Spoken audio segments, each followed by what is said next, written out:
La voix du peuple, oh, la voix du peuple, oh, si tu as bien, oh. Vincent Chilouizi, étoile de la presse. La voix du peuple, toujours longueur d'avance. Les informations partout dans le monde. La voix du peuple, toujours actualité na actualité.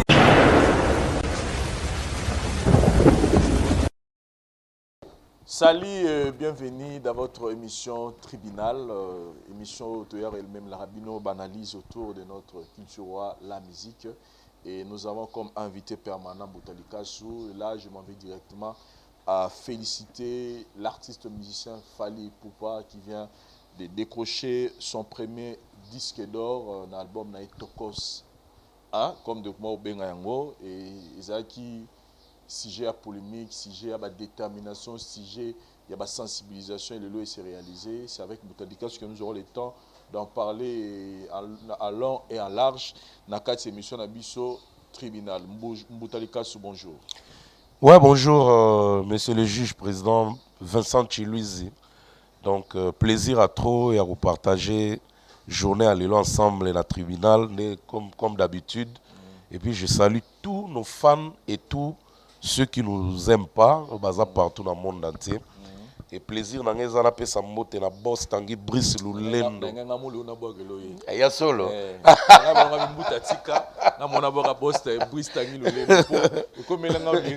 Et Koti.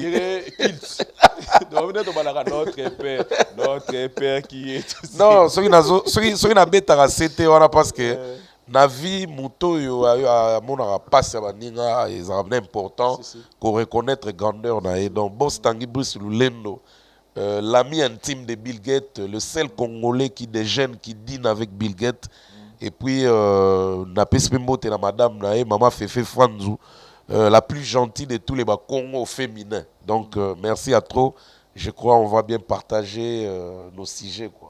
Déjà, félicitons l'artiste musicien Héritier Watanabe, Gogan Motonatembe, avec son album Mion Jimmy Demon. La monaki na Lubumbashi a combien de fanatiques bayamba qui ont déjà parce que Héritier a micro, j'ai senti que Bandeko, Bazoyemba Banzembo et Mion Jimmy Demon.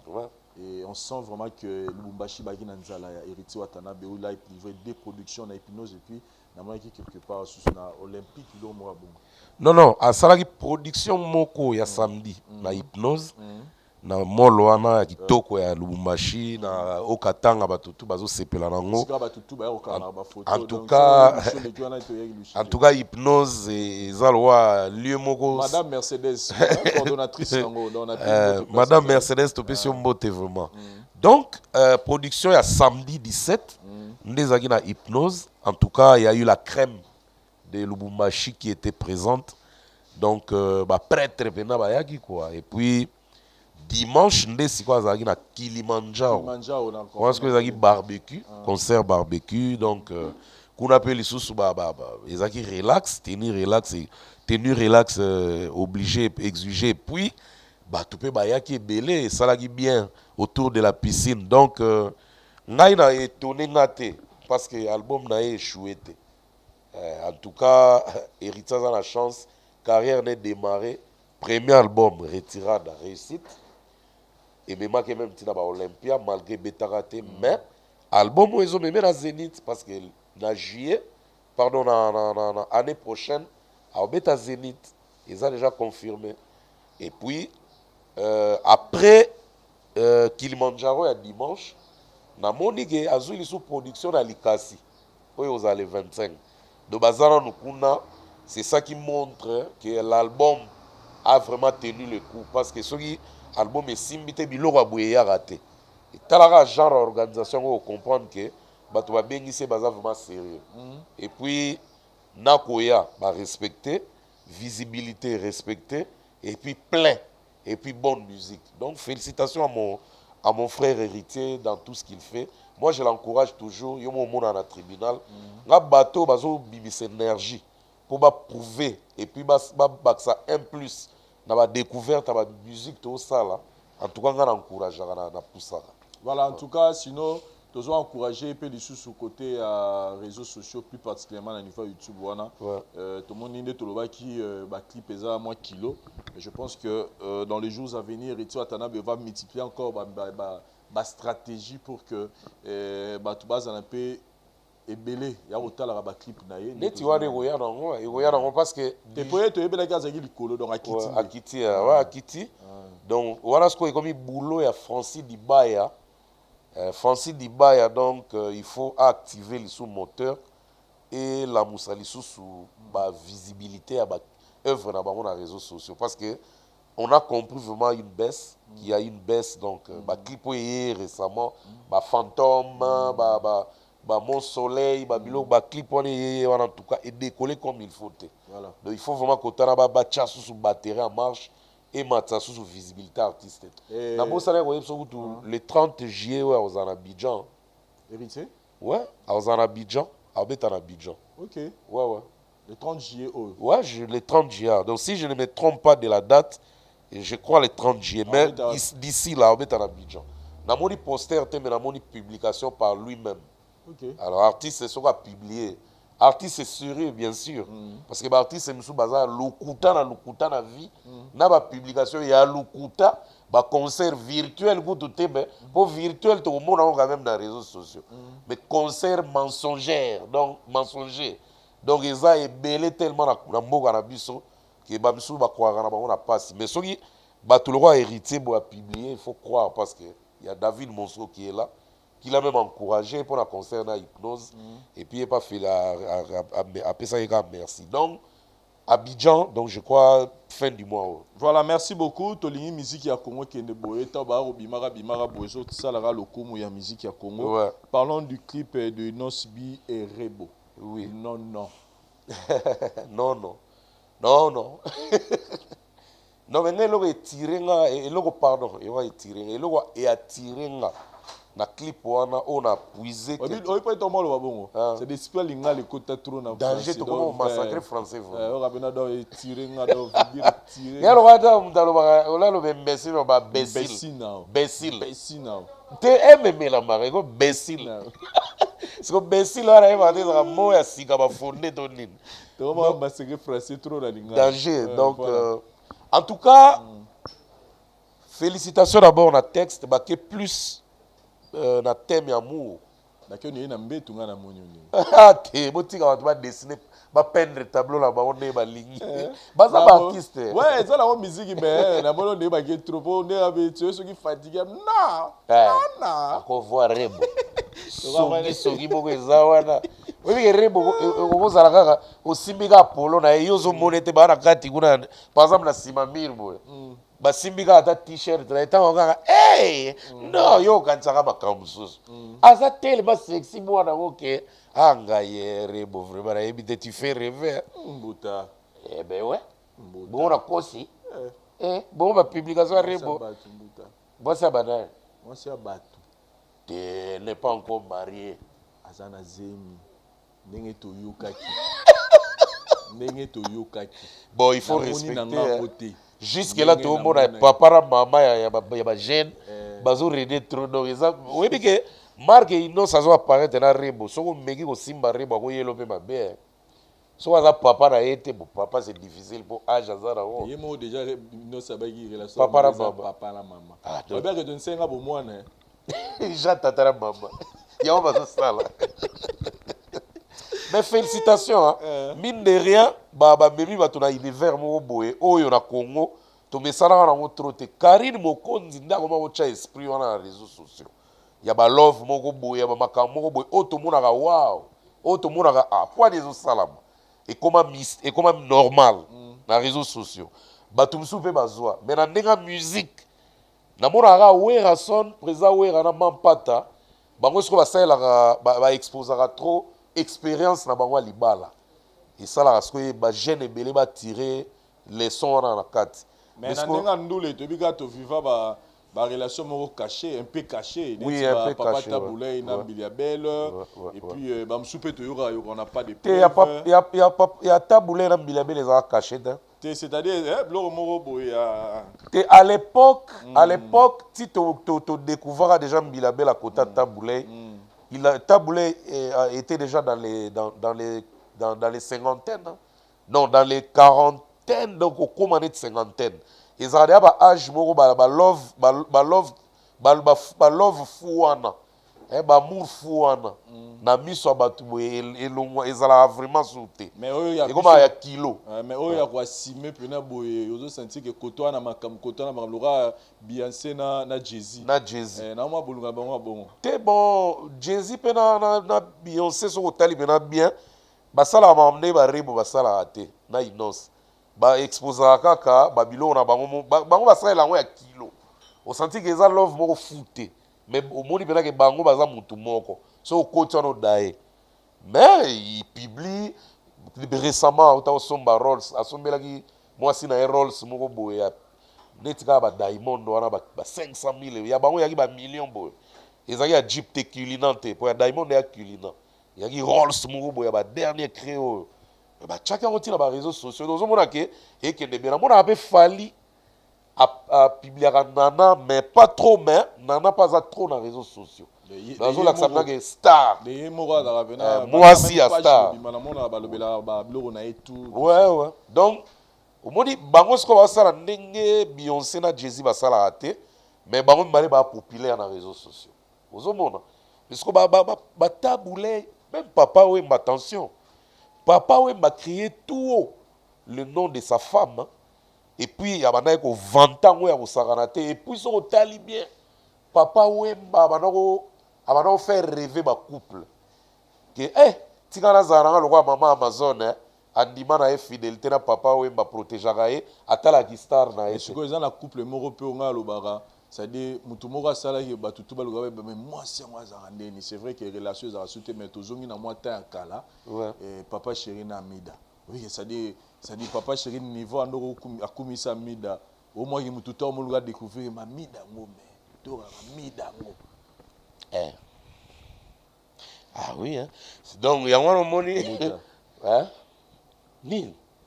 Ah, tous actuellement, tous présent, tous passé. Couple, il y a même, donc en fait, ma musicien, n'a pas fait fabriquer à bomba à moi si n'a été. À tout moment, mon bomba à moi c'est ça bien affilé. À tout cas bien affilé idéologie à Félix Oisé. Jamais bomona. Voilà, parle un peu de. Donc il y a un lobaké. Œuvre na bango.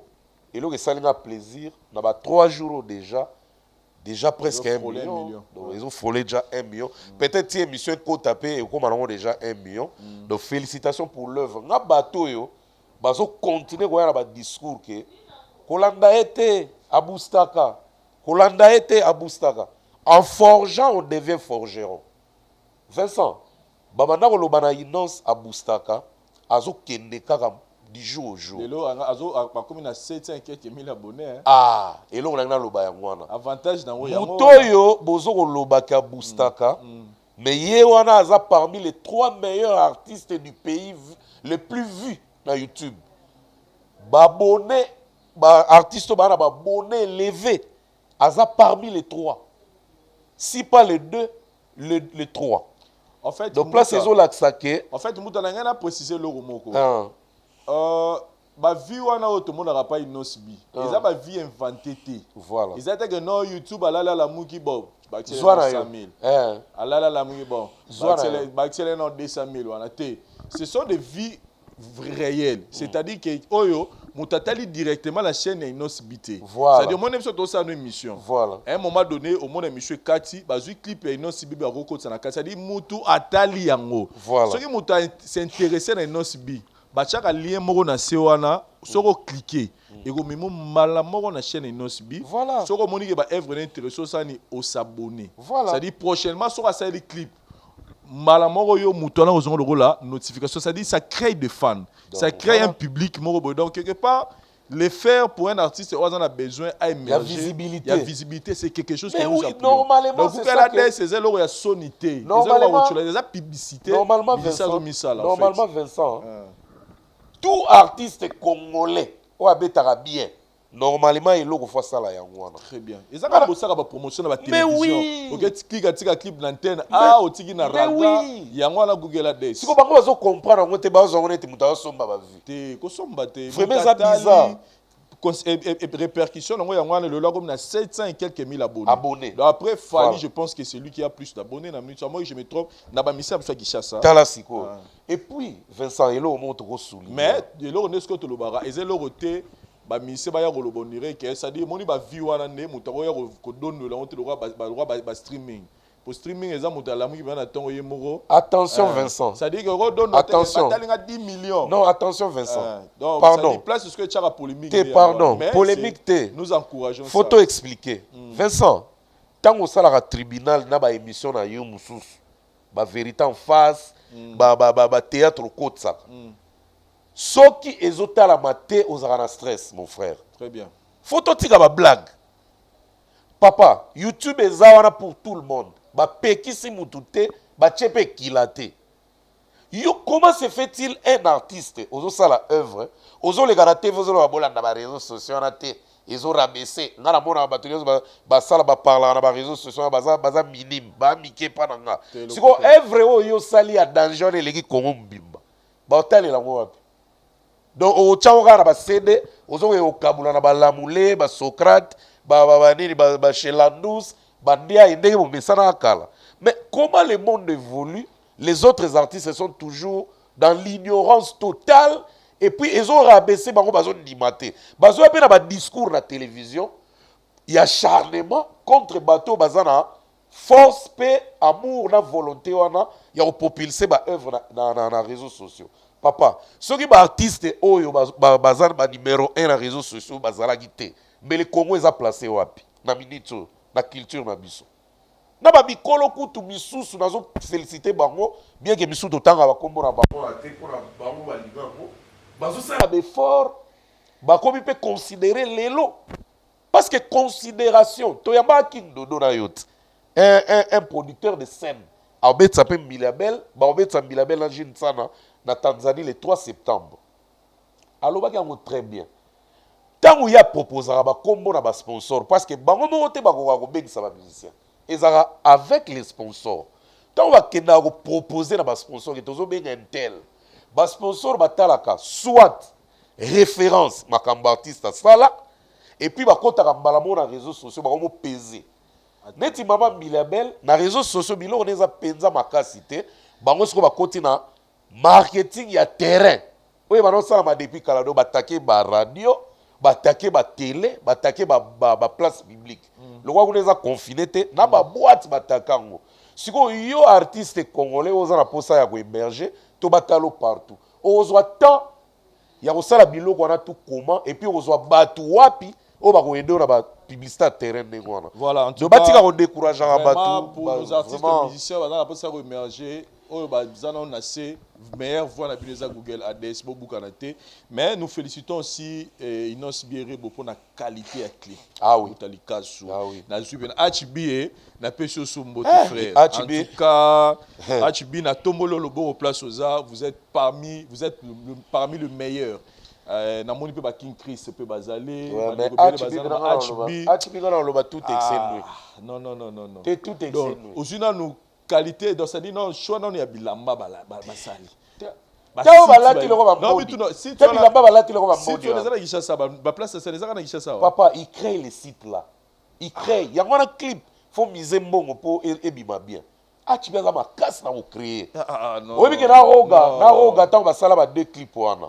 Na tout na présent roga bo sala na salle ni na bi salte na parcelle na nga to créer site. Donc Achibia za makasi na création la mutumora tongi azo faire rêver mutumora tonga ye palanga abi mwana mobalo nenga bimisa mayele no clip ande una ye wana exagéré omoni abi no Achibia za ba clip danger mais so eza su ya Inos azora vena donc le problème qui est là c'est quoi le problème qui est là c'est quoi ça c'est une famille de génies laisse-moi te dire oui que bana label na bango moko ba émerger banda zéro ti lelo ba komi place ba komi wana eza famille ba génie et je parie fort que papa na maman pas un génie à makasa osakana te on est ba hérité so tali prince côté management à des fois, Prince on mon arawana, je les connais. Mais il négocie grave. Et pas ça la maille là au Saganate. So tali Dijo, Jizo à son. À celle là même présent où il a son enregistrement album na Yasuka. Au moins santé. Album formidable, album na 7 jours de la semaine. Mais 10 autres, t'as la qualité. T'as la son sur Jizo ça là. Et ratarate. T'as la même Oeza les plus vus dans YouTube Yopé. Diamond a baki sa santé. A complété des voix naie na kata bito Jizo sala. Parce que ok sur na ba clip a Chibia Zawana. Ça c'est une famille de génies. Et puis leur cadet va fait Inos, leur petit, yes quoi ça génie si on a créativité. Et rien n'empêche que tant que ça la kaba ida ba clip wana, Prince a pe sa idée, Jizo a pe sa idée, Chibia a pe sa idée, na Inos et boko. Parce que ils ont cliqué à génie, ils ont Jackson 5. Si on a la chance dans la famille à Bongo, il a trop. C'est-à-dire clip on a sur on a américain différencié. Papa, na tel peu mais ba clip Ah. neto luga yango. Et puis, Non pour moi en tout cas ba clip on a tali migolo et galant ils étaient na qualité. et puis, quand on comprend le fait qu'il y a côtoyer Diamond, bazo maye le mot pas Diamond, yango va évoluer secteur y a jeune ba bimi lelo na côté clip. Très bien. Tala bien après innonce ça la yopé na Diamond, ba clip et sali orientation mususu. Et changer ba donne. Na kata clip mongo okuta au moins 8 à 7 tenues, okuta ba fond mongo bizarre non. Bah évoluer, en tout cas bah faire En tout développer cas, le nous secteur. sommes très contents de HB. Nous sommes très fiers de vous, mon frère. Il faut aller encore de l'avant. Ouais. La performance abonnée, tous en avons besoin. Ouais. Boutalika sous tous en polémique sur internet, le moment va salle mythique. Na ebiso mais na lembi ba appel, na lembi ba message. Mais il y a ni ma message en. Non, il y a ba salle monsieur boya qui le ba geza ba salle mythique té ba tindelinga par exemple Bercy, ba le numéro mo ta salle nga pena liste. Aïsinga pena bizona tangelo le bina Salif Vincent, tiens la liste des grandes salles mythiques de Paris, France. Ouais.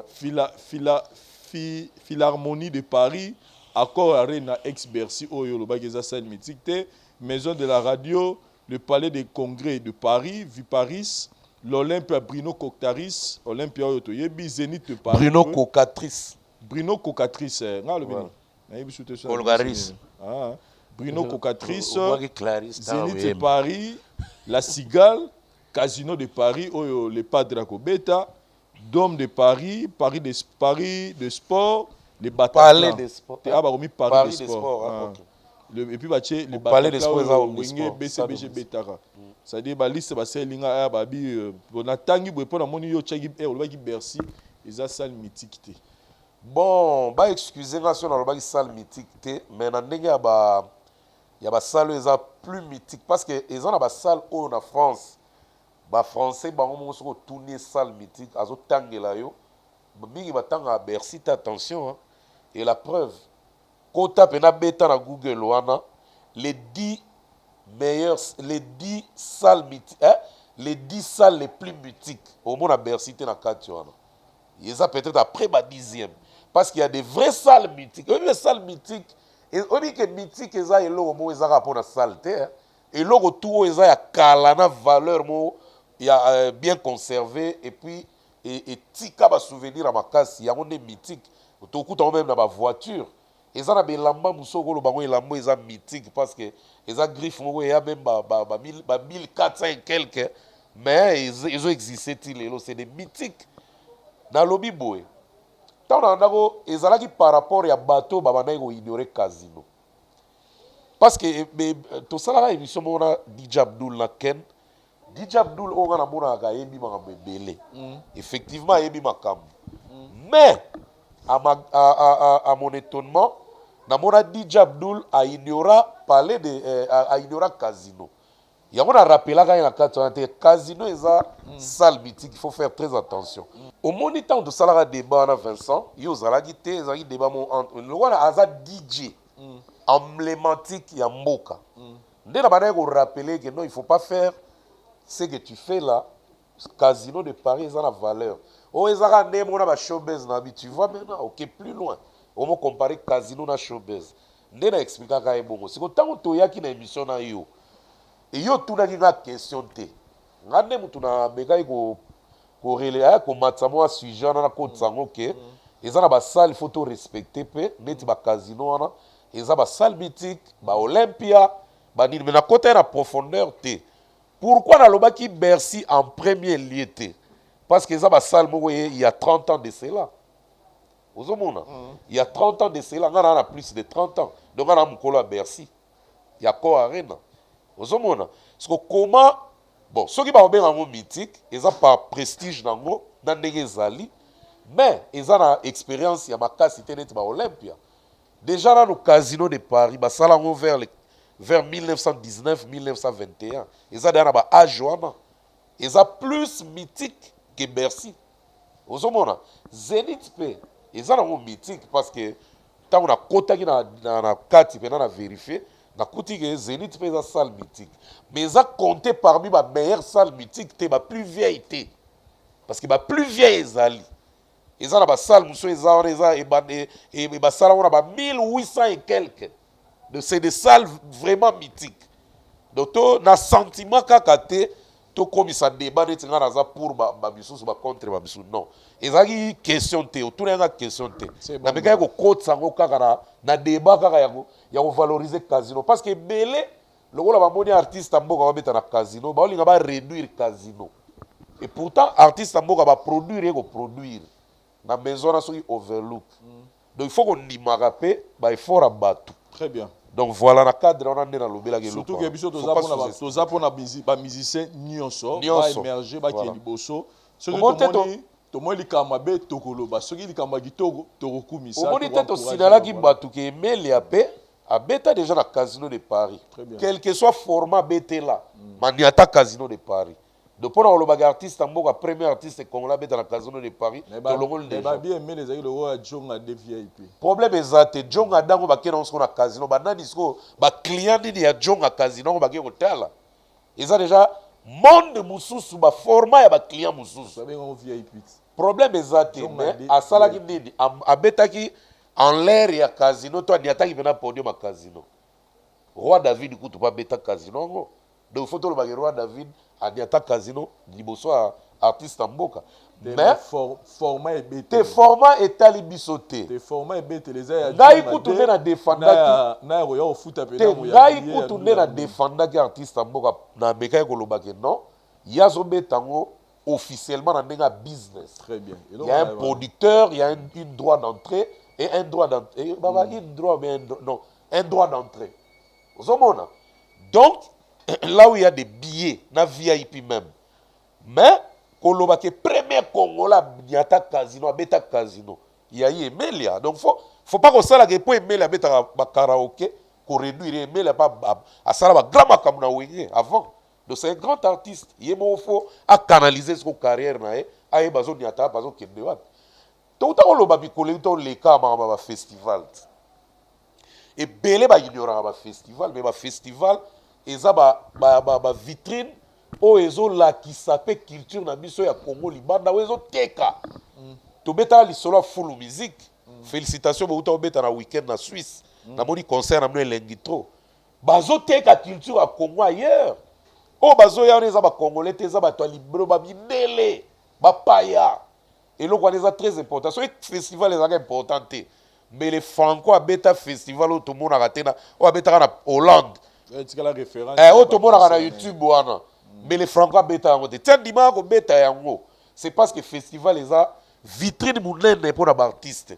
Voilà, merci beaucoup Mbutali Kacho et là je tiens encore à féliciter l'artiste musicien Fally Ipupa pour une première fois dans l'histoire de la musique au Congo. C'est-à-dire, musicien Mora Botami na kin, a collé na kin, a bani musique na kin, a beti na orchestre ya kin, il y a danger, a keba poto na orchestre wana, lobi a sali carrière musicale na ye, carrière solo na ye, a bimisi album na ye, et a décroché disque d'or certifié na SNEP. En tout cas, etikali libela na libela.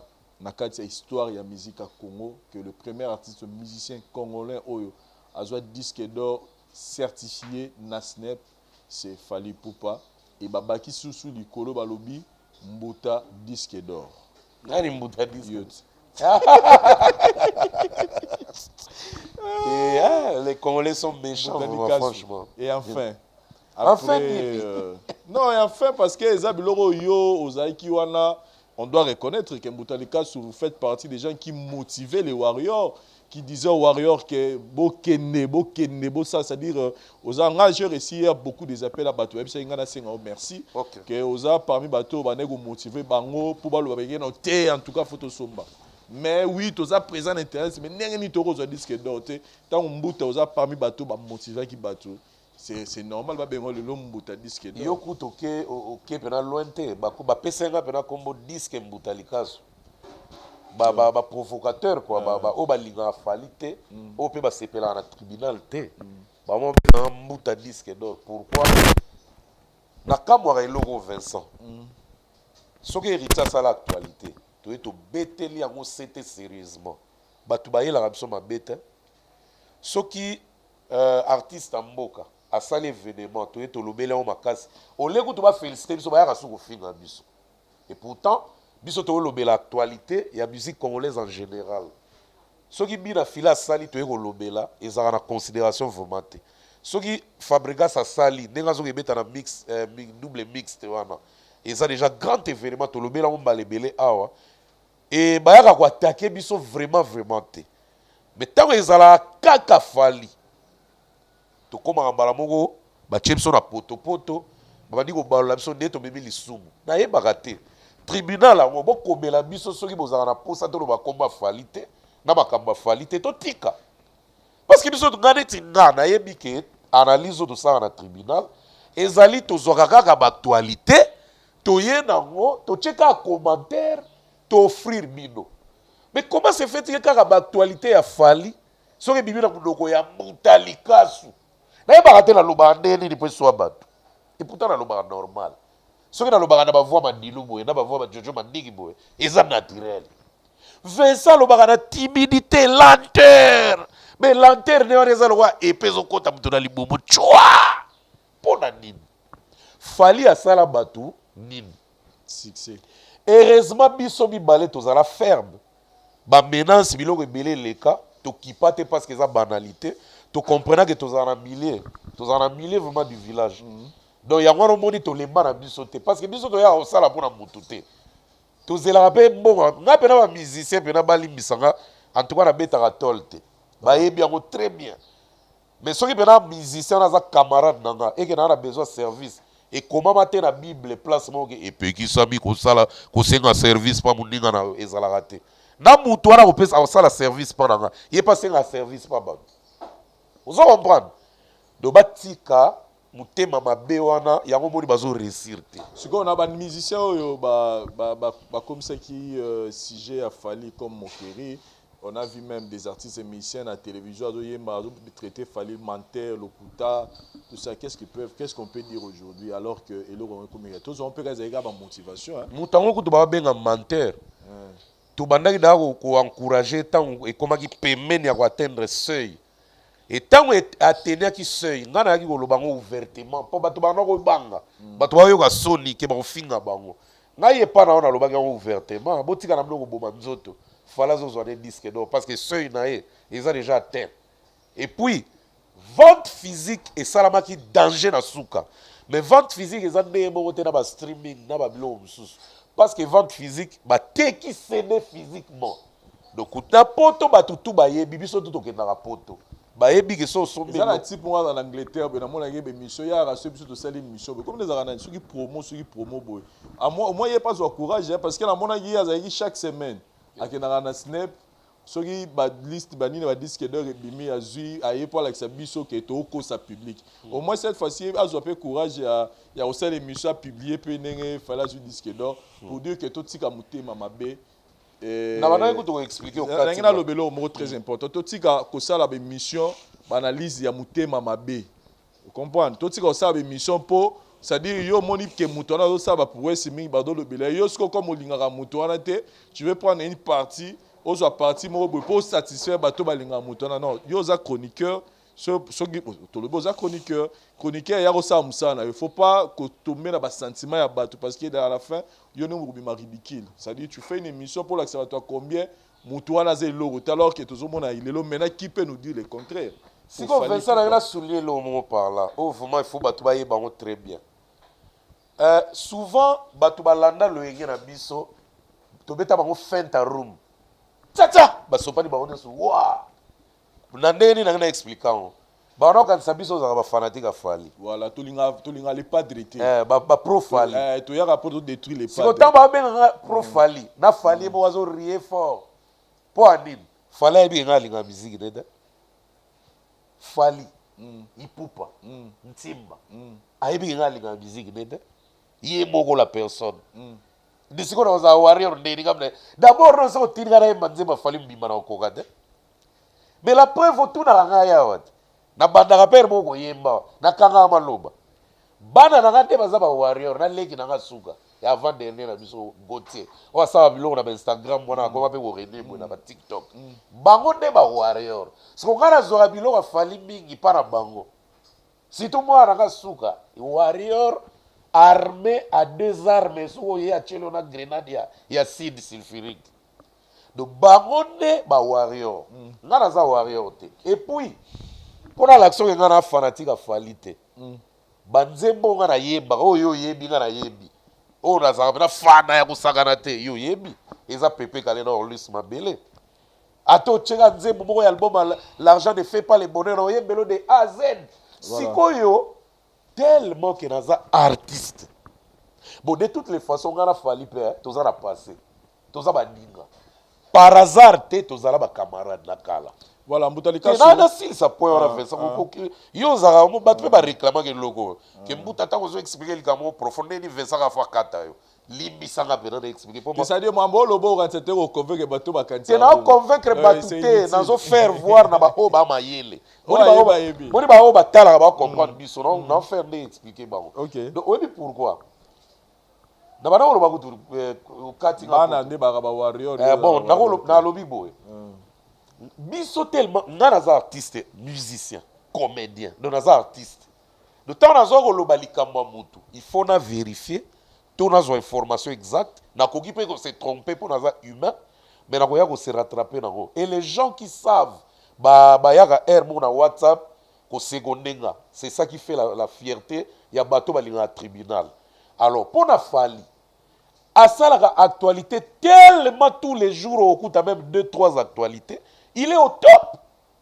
Azaka na top na actualité, taza na top même na vente, la preuve. Seul artiste au atteindre seuil ya vente peut avoir disque d'or reconnu. Et ça fali. Si vous avez un artiste mususu, par exemple, vers Bozi Boziana, a teki 41 000 exemplaires. Mais mi colonne aux alara yet. Pour ma fanana et ça l'effort à atteindre 50 000 ventes. Azul a un disque d'or. On a un disque d'or à fali, c'est un disque d'or à Congo. Parce que les avances, et maintenant ça la sonne à Rosaganate. Batuloko ba Diamond, batuloko ba artiste to yebi na Afrique du Sud partout. Na ba Nigeria tant ba beta artiste na zo disque d'or na Congo, ça n'existe pas. Ils ont fini ça pays. Ils ont fini ça pays à Osagarade. Bino bo ka artiste na bozo komisa, bozo sauver mboka. Nzoka bozo fini ça nemboka. Ce qu'il fallait exister qui te sigo. Mbele ba single d'or existante. Mais le disque d'or existait, mais le Congo est vide lelo na snap kuna. Mbutalika so parlant un peu de nengelo disque d'or est certifié na snap. Attention, batupé ba yeko koma, pardon, batupé ba komi na ba message. Au moni, c'est que tu photo pe ça peut ba JPS raison, ba BC Simo na batu mususu. O ba proclamer ba disque d'or ya yangwana nde. Elo na ina yangwana, c'est-à-dire lelo disque d'or est certifié na snap. Bison Strebi qui pour disque d'or endi mama. De l'on de toi apprendre il faut structure ou généralement ba vente endi mayango. C'est-à-dire na France toza na snap. Snap. Sikoyo tozongi muke na sima même lui-même fali Strebi qui na droit chemin tout le monde aura disque d'or. Papa Chéri Jibem Piana tout le monde a disque d'or. Donale et les autres. Et les autres. Mais na po na pas na kana bango tout le bani ni sikoyo.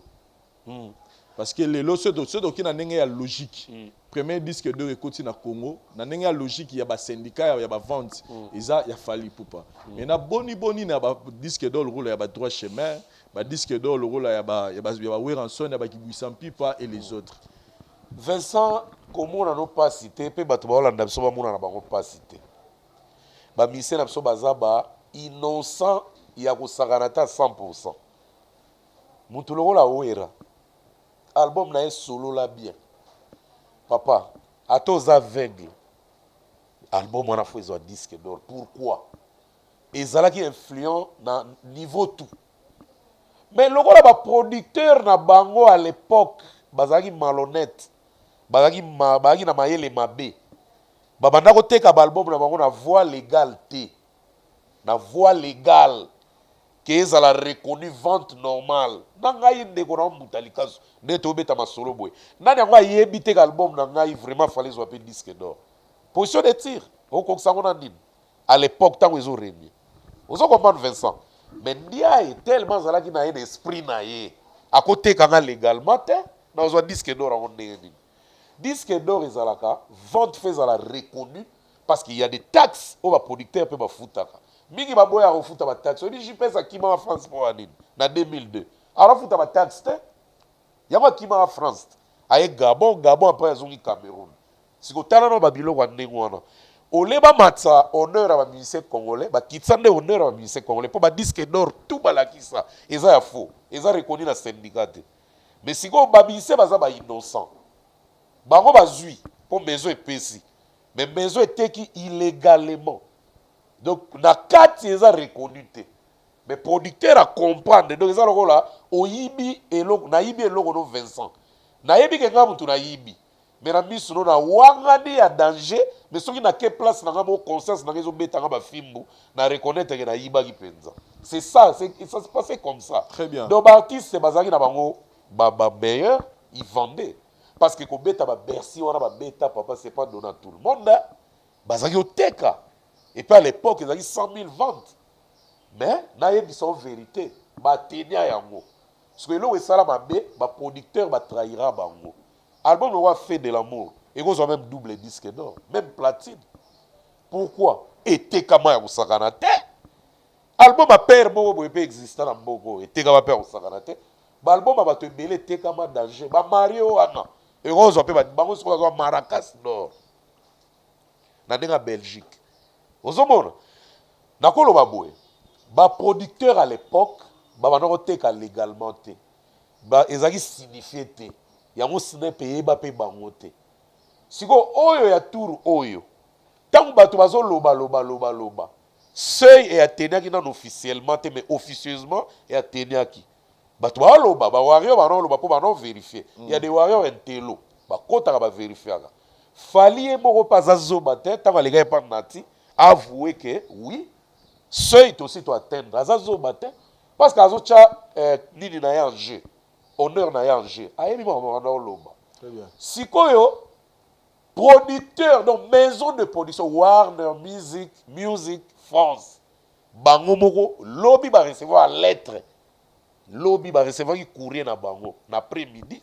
Et puis na butu ba publier moi sali publication moko en vantant les artistes d'où la kati ba signaler que il a un disque d'or certifié. Ce que tu la snap après ça mot.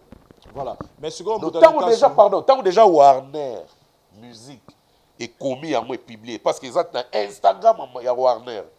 Warner Andy a été Warner a mais c'est Simon Warner a reconstaté.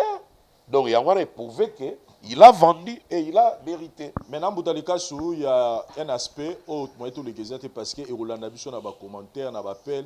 Quand on parle des disques d'or certifiés, il a fallu qu'ils certifiés na Snap, mais il faut reconnaître aussi que Papa Wemba disque d'or n'est pas certifié na États-Unis. Voilà n'engé batu baebi n'engé zala. N'engé tous les informations que parmi les missions certifiées par disque d'or, il y a Papa Wemba qui certifié na États-Unis. Papa Wemba, c'est le grand des grands qui a existé dans notre pays. Nous Mabe, il a fait rêver. La preuve tant à Koufaki, Talaba média où il qui ça c'est l'international, notre Papa Wemba. Donc il fallait trace à Papa Wemba. il faut les encourager. Grand eza lokwa ba reilema ba lokwa kanza ba papa ba tanti na beti masikini. Voilà les pièces rares faut conserver dans ba musée na biso ya mboka. Papa Wemba a travaillé dans Real World de maison ya Peter Gabriel. Basala 2 albums, Maria Valencia na Émotion. Papa Wemba Peter Gabriel on a produit mais basala featuring te. Vérifions bien. Ils ont nzembo moko te Papa Wemba yemba Peter Gabriel officiellement na disque exact. Mais basala ba tourner ensemble au Papa on a beta avant kota na kata spectacle ya Peter Gabriel. Donc c'était ses produits. Il y avait pas yé moko te na ba Yusundo, ba Nigérian moko boye, bazaki zaki mo ebele, baki 5 je crois, basala pas album moko na ba 2001 boye, ba yemba ensemble bango nyonso, ba yemba ba Croix Rouge, ba biloko ebele. Donc Papa Wemba soki azwa disque d'or ezala na compte ya Peter Gabriel, tourner moko basala boye ba beta même na ba Madison Square Garden boye, oh ça les fonga ma boye zo tourner boye. Ba beta tourner wana etekama. Et ça etekama na ba CD na phonographique. Ne Zoasko et réussi ça, il y a atteindre 500 000 exemplaires et le rôle Papa Wemba faisait partie de la tournée. Il est pas zoa yango. Ozomona, il est pas zoa en tant qu'artiste ou azala na 4 projet wana. Donc c'est Real World ne zoa yango. Mais album Émotion, ils ont disque d'or. Okay. Allez vérifier. Très bien. Même la Snap, même les États-Unis, même l'Angleterre, parce que tu vas enregistrer en Angleterre, dans Londres. Pour Peter Gabriel, les Anglais. Okay. Donc, tu enregistrer en Londres. Mais même dans Londres, ils ont été. Donc, il y a un bête, mais Papa est grand, et il restera grand, parce que Salama Kambo, Bamisusu, Kafali, Moutako Salamo Siko, pour oser. Azo kende loin ma case. Voilà. Donc, le fait déjà que Kokutana Teddy Riley déjà, producteur qui a travaillé avec Michael Jackson, il a travaillé avec Fali. Donc, Azana trace à Papa, il ne va pas rien moussouter. Voilà. Donc, c'est ça. Voilà, donc, mais pour nous, de notre côté, nous encourageons tous nos artistes musiciens. Fali Poupa, Sali, Payamounene, côté de l'histoire de la musique à Congo, Tojupe Valère. Et je pense que nous avons beaucoup de talents dans notre pays, beaucoup de sérieux, beaucoup de détermination. Vous allez focus dans le boulot pour que côté Rosala bien makasi. Si Baptiste Ebele bakadisaki. Ce qu'il fallait à disque d'or wana, biso to ya ovana mais tumani ko chola bango. Non, on n'a pas cette idée là. On encourage tout le monde. Dans les prochains sur la liste, dans les prochains qui vendra mieux. Tu encourager ma casse quand on est encourager boy pour toi deuxième disque d'or et pas un artiste et moussous. Mais attention, fallait si le fait que bazo finga gaé, nzo kanga na ko comprendre, fallait nzo kaso bazo finge et alors ba cha carburant na voiture. De bazo matisaé et déjà signalons que Kalata zo single d'or moussous. Na album na nzemba salaki na Damso. Donc, bayemba na Damso, ils ont nzemba Damso, des collaboration. De Togo, surtout quand on a single d'or Moussousou. Oyo, a couru parce qu'atteindre déjà 14 millions de ventes. Donc, voilà Vincent. Donc, ngai ponanga, ils ont fierté parce que artiste moko ya Congo atteindre a combien de sphère o ebele ba mela paiement. Donc, oyo Congo to mela paiement, il y a combien de siko to boya to nié pour intérêt ba misous. Et pourtant, tu as pour l'intérêt tout le monde. Tu as découragé. Voilà. Pour encourager. Quant à ces adversaires, ils ont des défis. Enfin, featuring il y a Damso na Fali. Et comme il y a 14 millions de ventes. Donc, il y a 1 million de ventes et ils ont single d'or. Featuring il y a Fali et Nino, Likolo. Ils ont bien. Kalami qui surtout un single d'or. Featuring il y a Dajuna Fali et qui ne peut bien avoir vente en ligne. Donc il y a single d'or. Très bien. Featuring Nzembo ya Fali à mort et qui ne bien qu'ils sont moins lents mais ils ont qui ne bien et qu'on risque peu na ba 6 mois 8 mois ils ont single d'or. Et par là je voulais dire quoi? Album il a Fali au Tokos 2. Bien que dans le bébé ba mérite mingité. Ndege Tokos mais il a la bonne voix. Okay. Jusque-là, il est le seul oyo aza na sphère wana soko artiste mosusu oyo azokotana namoni artiste ya mboka asala mpe album urbain tozozela yango maboko mibale to encourage yango ekota mpe na sphère wana bazala ata deux Inos Mi aza deya na chance basingle na ye azobimisa ezokende bien mais il faut envisager pas album ememe na sphère wana yango na ngai naya na dossier ya Inos Bi Mbutalikasu jour wana ndenge alobaki no Inos asala no na album te nde ye moko alobaka yo insistaki mais là j'ai reçu encore beaucoup de messages où on me dit que Inos Bi so obeti na Google yazo signalé asala album na 2017 dénommé Plus. Voilà. Avec des chansons Azobeta Mabe, il y a Azobeta Mabe, il y a beaucoup de chansons. Batinelinga même affiche na ye azangana akanga bani batetura vert tout ça.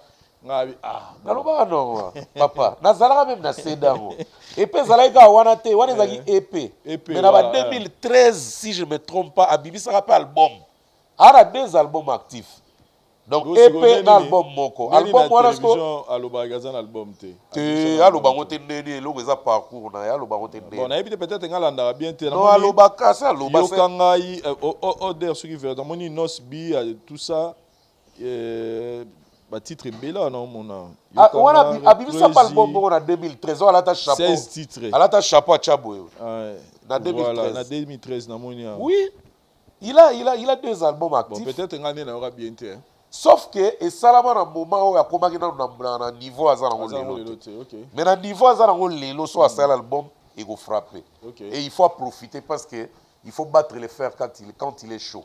Voilà, Inos Bi carré réseau qui est déjà bien mais parlons un peu à dossier à K54. Ah K54. Il a fallu pour la monnaie. Il a fallu pour na bien fallu pour en fait excusez moi ça façon oloba. Na bien tout monde a dit fallu pour pas na lisola on Mbutalikasu. K54 là c'est quoi? Ezali organisation pour ba mourir à basketball basala en France na Paris. Ezara chaque année ezara événement annuel. Chaque année ezara et ça fait 10 ans déjà de cela. Ok mon Kobe mta présenter rango. Et ça la maratro ezara mingi na ba entre mois juillet ou juin. Moi on descend en juillet mais auparavant et on ça en juin. Ezara mingi samedi dimanche. Et ce salami bongo c'est quoi que 54 ezara elo moboé bache ba panier ya basket ndenge ezalaka ba star ya sorte tout ba yaka wana pour ba assister événement wana. Donc en bref eza événement ya ba branché. So oza branché au monani wana te soit oza na voyage soit oza no branché to kosa ba na quartier na bino. Donc ne ba yaka wana il y a des stars américaines aussi qui viennent. Par exemple, 2 ans passés, en 2019, on a connu la participation de Michael Jordan. Michael Jordan au NBA, star et basket, légende donc il y a Roussanganate. Azala Kiwana. Il y a Weekend Oyo, légende et basket Tony Parker, qui est une légende française. Donc grand basketteur, il y a NBA, Azala Kiwana. Il y a eu aussi des stars américaines qui étaient là. Et ça a raté comme un musicien karaté. Il y avait des rappeurs, des youtubeurs, des danseurs, parce que les danseurs n'ont pas de valeur, attention. Et ça a des influenceurs, donc ils sortent, nous avons branché à France, il y a Paris. Et si vous avez un peu de lunga, on l'a dit, wana, bangelo wana, donc ils ont rencontré beaucoup elengito. Et puis il fallait les emballés, ils sont déjà habitués. Alors, ce n'est pas maintenant branché, mais événement Royande Yangwana. Donc, K54 et Touro. Et puis, on a signalé que mon Kobe a fallu un featuring. Oh, déjà, quand on a un dossier dans le SACEM, c'est la sortie officielle. Si on a sali Maramutu, donc on a featuring, moi, très bien. Donc, mon Kobe, as un présentateur, il y a Elo, ça fait déjà 10 ans. Et puis, ça, les années, moi, concours. Match, biloko tout basala na basket et puis ce qu'on a souka nango bapesa ba remise à ba prix basala ba remise à ba prix ou sali bien ou jongler bien ou sali boy donc ils ont mo il y a danger. Voilà, merci beaucoup. On a connu la participation pe à Thomas Guijol. Thomas Guijol acteur si cinéma wa noir wana aza elonga pepe le roi Hans Luzolo. Il est pas zalaki wana Thomas Guijol donc Star en danger, bazalaki wana au Sakanate, Vraiment. y compris des chanteurs. Mais l'année passée, Gibbs Pena Dadju bazalaki, mais je crois que a déplacement yango bayaki te. Voilà, je salue Narcisse Bitima, le chef du cartel. Mon ami Moi, Nakasa Goma, tout peut s'en Tasoza, ping-pong. Mbote, non, Natsuke Langayo. Ah, yo boire ba tout Nous sommes arrivés à la fin de cette émission Mbouta. Deuxième partie, moi Mbote. Donc, les boss, le grand prêtre, bon, grand prêtre était, lui, il est l'ami de Bill Gates, donc on ne peut pas l'appeler grand prêtre. Donc, boss Tanguy Brice Lulendo, avec son groupe LTB, compagnie Nae, tout le monde a bâti service, bâti fluide, bâti rénove, bâti énergie, et puis location de ma voiture. Donc, Nabo Sante Madame Nae, Maman Fefe Fanzu, qui est la plus gentille de tous les Congo féminins, n'a pas dit Salon Muluk 2, na Metz, Myriel Lulendo, n'a pas dit Mambota trop, Clarisse Tangamouyebi, Motema Guilen Antebe, Eve Asbel, donc, na moi Douta, Kin, Jean-David, qui a beauté de tous les temps, de tous les jours. Mokonza Coca-Cola vient en Ramoko. Les gens n'arrêtent en France. Il n'est pas comme à côté de Mabilanga, donc c'est bon. Les boss Robert Mukoka, 277. Si on dit 277, nous sommes à Kina, c'est lui les boss, quoi. Donc, boîte, hôtel, tout ça. Liz Leader Miss Diaspora canadienne. La personne peut m'embota trop. Et puis, Fondation Nadine Ekila. Donc, sans oublier Nadine Lushiku, Nadine Lushiku, prêtresse. Donc moi si maintenant à battante, moi ça mbongo ma bébélé, na gitoko mbalamono Nadine Lushiku. La personne m'a mota trop. Et puis pour finir, Bigansumbu ba emelenze ba gitoko et pas Luciana de Bigongo, donc clip c'est salami to zele bima. Et puis pour terminer, tous pepele à beto le moté mama Emily Nzemba, Rivenkono, conférence de presse les gars qui samedi. Tous les images au monde à tous en émission et puis sapeur tout bazala qui ont les gars qui très bien. Merci à toi Vincent. Merci Mboutali Kassou, merci tous les abonnés. Il y a la voix du peuple besoin qui temps et à la tribunal OEO. Nous continuons à féliciter Fali Poupa pour notre disque d'or et nous encourageons tous les artistes musiciens congolais d'être focus, détermination baki samalissus pour que lobby toko tisango belé pour le Congo. Merci na Parouze Sayo. Caméraman assuré, Dari Diwantesa pour la prise de vie, et puis par où il y a un montage et réalisation. Sinon, pour la biso, tout le monde a prochainement différentes choses à biso. Merci, bye.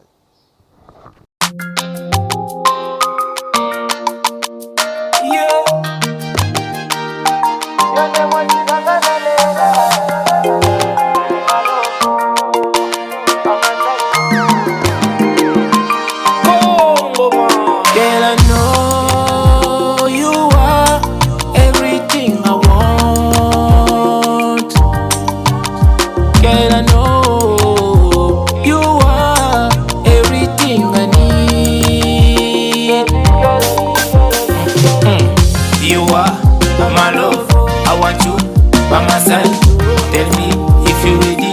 Your name was Sinangana Leila. You are my love.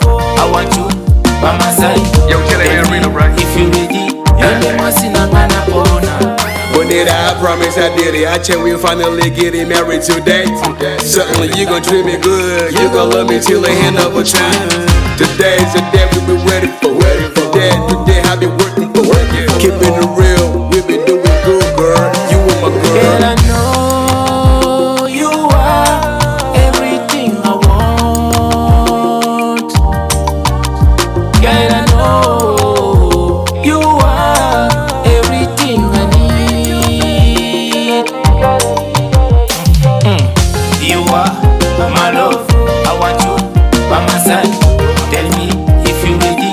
Your name was Sinangana Leila. You are my love. I want you by my side. Tell me if you ready. Your name was Sinangana Bona. I'm the one you need. Surely I got you all the time. Doing freaky things for the rest of our lives. You need my baby, you. Motema gaga yo mabanzo gaga yo Your name was Sinangana Leila. Napona. You are my love. I want you by my side. Tell me if you ready. Your name was Sinangana Leila. Girl, I know you are everything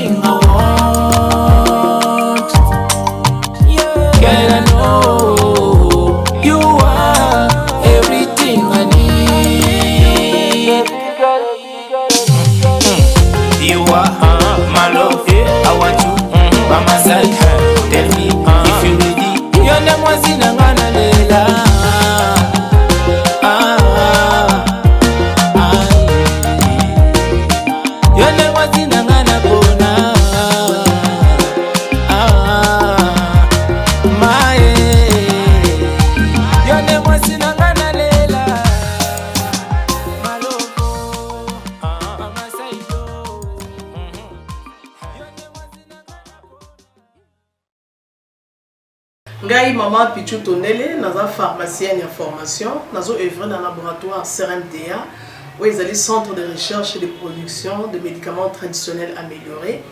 Tout est à disposition de bino cosmétiques, tout un industrie cosmétique enrichi au collagène, ils ont traité tampons, ils ont traité rides, ils ont traité poche, ils ont traité imperfection mingi ya peau. Pour ça, il y a un sérum sous forme de masque. Tout un industrie crème réparateur, ils ont réparé pour ce qu'on a un problème acné, boutons, mapalata, et puis qu'on sait un sérum naïe où ils ont enrichi dans l'acide hyaluronique. Tous un adouci gel douche, tous un grand format, un petit format, et ça mis à paille, ils ont adouci un peau. Tous un adouci cheveux. Ils ont collé sa souki, cheveux abîmés, souki ils ont quatre na pamba, souki ils ont ba teinte, ils ont bondi sango, ils ont retardé repousse ya cheveux blancs, pour ça ils ont na huile na bain d'huile. Tous na crème pommade, tous na savon où ils ont accompagné gamme ya cosmétique nyonso. Tous pe na ba médicaments na kati ya laboratoire CRMTA, tous na pommade Diazolex, ils ali pommade antidouleur, ils ont traité toute forme de douleur, même la douleur rhumatismale, ma colorovimba, ils ont traité en mot. Tous na crème Borex où ils a uniquement pour na papa, ils ont rallongé le système ya papa et puis ils ont agrandi en mot. Tous na Diazostimule où ils allaient produire ils ont traité différentes formes d'impuissance sexuelle, éjaculation précoce, dysfonctionnement érectile, faiblesse sexuelle en général, et pas ils ont traité frigidité, ils ont sous forme comprimé. Tout ça, la zinginalis, ont présenté sous deux formes, comprimé à sucer, na suppositoire, où ils ont traité différentes formes d'hémorroïdes internes et externes. Tout ça, la méamycine, où ils ont traité la levure. Tout ce qui est amibe, tout ce qui est maladie, kyste, il y a amibe, ils ont traité en eau sous forme de comprimé dans le sirop. Tout ça, la crème méamycine, où ils ont traité tout ce qui est maladie à peau. Genre d'être maladie à PC, mycose, et c'est là qu'il y a mibali, surtout, ils ont là, tout, maladie, l'auto, méamycine, crème, ils ont traité en eau. Tout ça, la allium.